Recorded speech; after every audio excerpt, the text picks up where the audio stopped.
अस्सलाम वालेकुम, मैं हूं शाहजेब खानजादा। इस वक्त पाकिस्तान में सियासी अदम इस्तेहकाम में शिद्दत आ गई है और मुल्क बदतरीन मुआशी अदम इस्तेहकाम का भी शिकार है।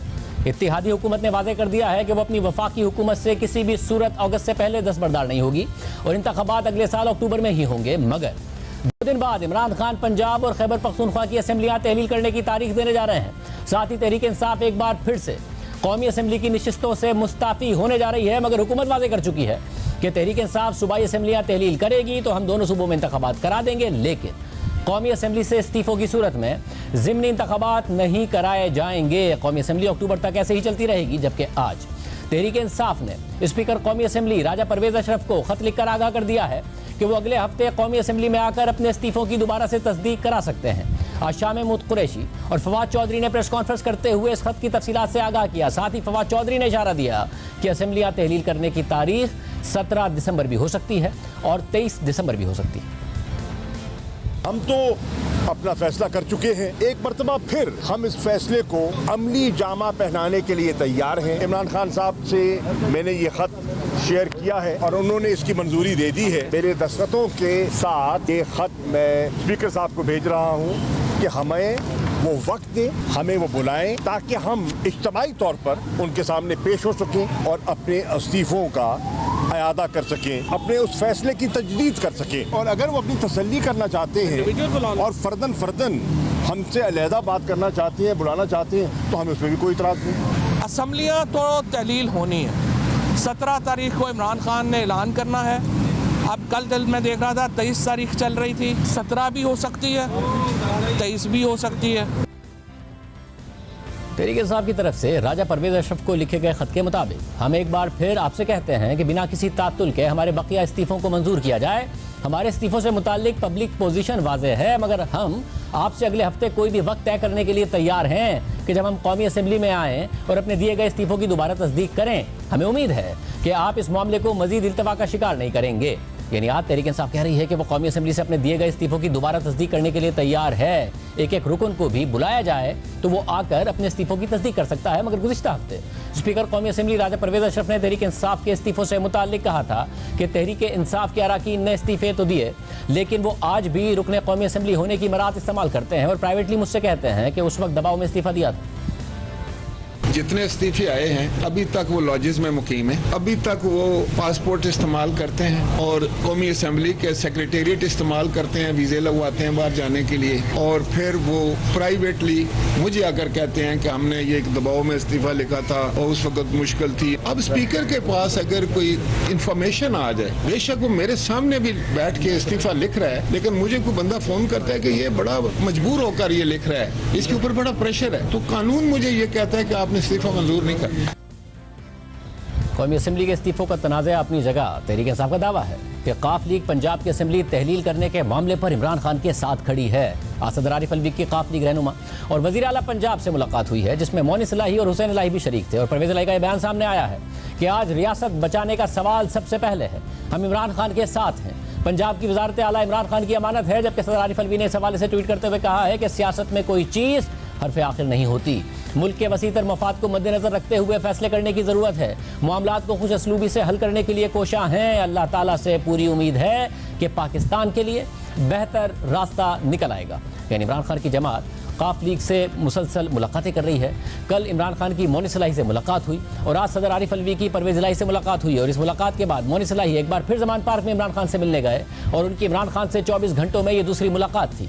मगर दूसरी तरफ हुकूमत और तहरीक इंसाफ के दरमियान मुज़ाकरात से मुताल्लिक कोई पेशरफ नज़र नहीं आ रही है। कल सदर आरिफ अलवी की नून लीग के रहनुमा अयाज सादिक और आज़म नज़ीर तारड़ से मुलाकात हुई थी, मगर राना सनाउल्लाह ने हमारे प्रोग्राम में इस मुलाकात को बेमायने करार दे दिया था और सूबाई असम्बलियाँ तहलील होने की सूरत में वहाँ इंतखाबात लड़ने का दावा दोहरा दिया था। हुकूमत का यह एतमाद अपनी जगह, मगर जो मुआशी हालात हैं वो उनके हक में नहीं है और इन बुरे मुआशी हालात के साथ वो कैसे पाकिस्तान के सबसे बड़े सूबे में इंतखाबात का रिस्क लेंगे, ये सवाल अपनी जगह बरकरार है। क्योंकि मुआशी हालात की वजह से अवाम के साथ साथ इंडस्ट्री भी परेशान है। मार्केट में डॉलर 250 का मिल रहा है, बरामदात गिर रही हैं, तरसीलात ज़र गिर रही हैं, बिजनेस कॉन्फिडेंस मुसलसल गिर रहा है, महंगाई बढ़ रही है, शरह सूद बढ़ रही है, IMF से मामला तय नहीं पा रहे हैं। अब से कुछ देर पहले वजीर खजाना इसाक डार ने पेट्रोल की कीमत में 10 रुपए और डीजल की कीमत में 7 रुपए फी लीटर कमी का ऐलान किया है। मगर ये सवाल अपनी जगह बरकरार है कि IMF ने जो 800 अरब रुपए इजाफी टैक्स का मुतालबा किया है वो कैसे पूरा होगा, यानी कहीं से भी अच्छे मुआशी इशारे नजर नहीं आ रहे हैं। आज अक्टूबर के महीने के आदादोशुमार के मुताबिक लार्ज स्केल मैन्युफैक्चरिंग में तरक्की की शरह गुज़िश्ता बरस के अक्टूबर के मुकाबले में मनफी 7.7% रही और इसी माली साल के 4 माह में लार्ज स्केल मैन्युफैक्चरिंग में तरक्की की शरह मनफी 2.9% रही है। और इस सियासी और मुआशी गैर यकीनी की सूरत हाल के असरात आज स्टॉक मार्केट में भी नजर आए और 100 इंडेक्स 550 पॉइंट्स गिर गया, क्योंकि मार्केट में इमरान खान की तरफ से असम्बलियाँ तहलील करने का मुमकिन ऐलान और IMF से मुज़ाकरात में तातुल मुसलसल गैर यकीनी बढ़ा रहा है। और आज पाकिस्तान बिजनेस काउंसिल ने भी मुतालबा किया है कि IMF मुआहदे पर अमल दरामद को गैर सियासी रखा जाए और तमाम जमातें मुश्किल फैसलों को सपोर्ट करें, जिसमें पेट्रोलियम डेवलपमेंट लेवी में इजाफा भी शामिल है। मुल्क पर चढ़े कर्जों को रोल ओवर करना नाकाफी होगा, इसलिए कर्जों की रिस्ट्रक्चरिंग की जाए। अफगानिस्तान की तरफ ज़र मुबादला की लीकेज को रोका जाए। हुकूमत अपने अखराजात कम करे, जिसमें दिफा पर अखराजात भी शामिल हैं। रिटेल, होलसेल और रियल एस्टेट को टैक्स नेट में लाया जाए। सूबों को इजाफी बजट सरप्लस देने पर राजी किया जाए। ज़र मुबादला के ज़खायर को ज़रूरी अशिया की दरामदाद के लिए बचाया जाए।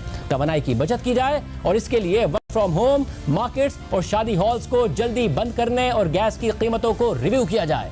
इस वक्त पाकिस्तान के ज़र मुबादला के ज़खायर महज 6.7 अरब डॉलर्स की खतरनाक सतह पर है। इंटरबैंक और ओपन मार्केट में डॉलर के रेट में असल में 25 रुपए का फर्क है, जिससे बैंकिंग चैनल से आने वाली तरसीलात ज़र और बरामदात दोनों मुतासिर हो रही हैं। क्योंकि अगर पाकिस्तान का मवाजना बांग्लादेश से किया जाए तो नवंबर के महीने में पाकिस्तान की तरसीलात ज़र में गुज़िश्ता बरस के मुकाबले में 14% कमी देखी गई है, मगर बांग्लादेश की तरसीलात ज़र में गुज़िश्ता बरस के मुकाबले में 2.6% का इजाफा देखा गया है।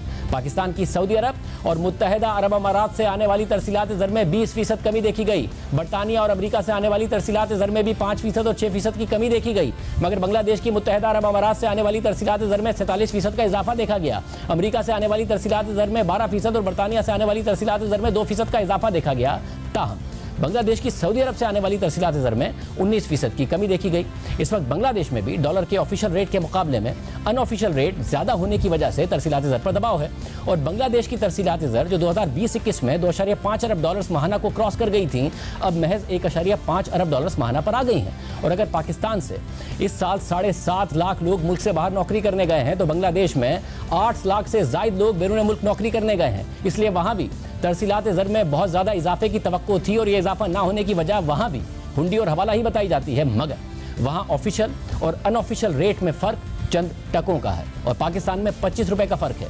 माहिर मईशत यूनुस के मुताबिक अगर नवंबर के महीने में 2.1 अरब डॉलर्स की तरसीलात ज़र बैंकिंग चैनल से आई हैं तो 250 रुपए का हुंडी हवाले का रेट भी लगाएं तो भी ऑफिशियल चैनल से पैसे भेजने वालों को तकरीबन 52.5 अरब रुपए कम मिले, जबकि हुंडी हवाले से पैसे भेजने वालों को ज़्यादा पैसे मिले। इसके अलावा नवंबर के महीने में पाकिस्तान की बरामदाद 18% गिरकर 2.37 अरब डॉलर्स रह गई, मगर बांग्लादेश ने अपनी तारीख की सबसे ज़्यादा बरामदाद नवंबर के महीने में की है और सिर्फ एक महीने की बरामदाद 5 अरब डॉलर से तजावुज़ कर गई है, जो गुज़िश्ता बरस से 26% ज़्यादा है। तो ज़रा सोचिए, एक ही महीने में पाकिस्तान की बरामदाद पिछले साल से 18% कम यानी 2.37 अरब डॉलर्स और बांग्लादेश की बरामदाद 26% ज़्यादा यानी 5 अरब डॉलर से भी ऊपर। इसलिए सवाल उठ रहा है कि डॉलर का मसनूई रेट और IMF से मुज़ाकरात आगे ना बढ़ना मुल्क को कितना नुकसान पहुँचा रहा है। और ऐसी सूरत हाल में हुकूमत के लिए IMF की सख्त शराइत पूरी करते हुए अवाम के लिए मजीद मुश्किल फैसले करना सियासी तौर पर बेहतर है या इलेक्शन कराना बेहतर है।